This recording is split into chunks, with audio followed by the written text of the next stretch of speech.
Sweet 16. Thank you all for being here and sharing in this very special moment with us.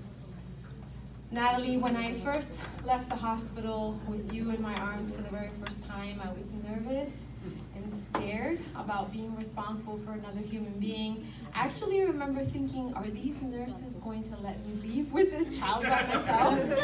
They were so helpful in the hospital that I wish I could take them home with me so they can help me. I was a first-time mom, learning the ropes. Over the following weeks and months, I learned how to care for you. You taught me how to be a mother.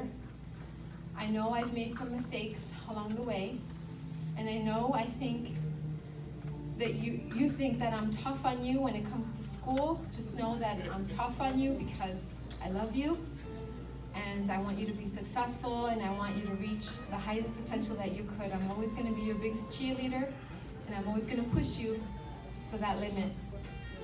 I thank God for giving me life to be able to see you grow, and giving me life to see these past 16 years, see you grow into a beautiful young lady. You're so kind and you're so optimistic. And my favorite characteristic of you is your ability to see the glass half full and not half empty. Interesting story about Natalie and the glass half full. When Natalie was in kindergarten, we went to pick her up at school one day, and the teacher gave us a report of a bad behavior that day for her. Apparently she wasn't following the rules in the classroom that day, and the teacher gave us like a long list of things that Natalie didn't do well that day. And it just so happens that that day it was Adrian's birthday. And we had a tradition that on the kids' birthdays we would take them to Toys R Us, and the birthday child would get to pick 3 toys, and then the siblings would get to pick 1 toy for themselves. Now, because Natalie had gotten a bad behavior report from school, I told her, Natalie, you know, when we go to Toys R Us, I'm sorry, but you can't get a toy. I mean, it was unacceptable what the teacher said to us, and you have to change. Now, any normal kindergarten-age kid would have probably thrown a tantrum at that point. Not my Natalie. She turned to me and said, "That's okay, Mommy. I will be happy to go to Toys R Us and help Sabrina pick out a toy." And she was so excited just to go and help her sister pick out a toy that she didn't care that she didn't get to pick one out for herself.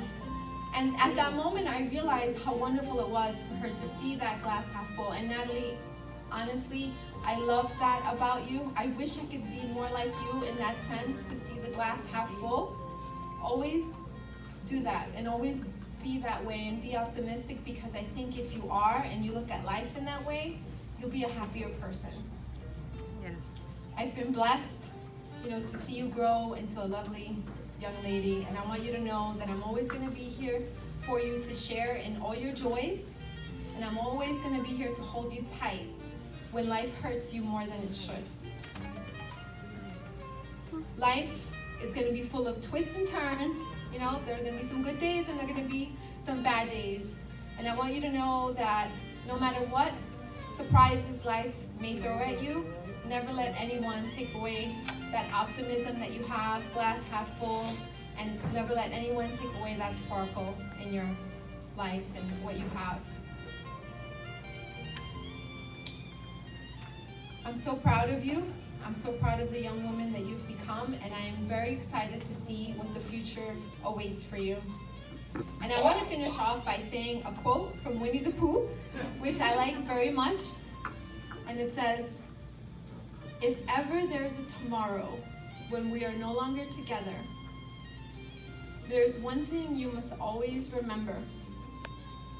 You are braver than you believe, stronger than you seem,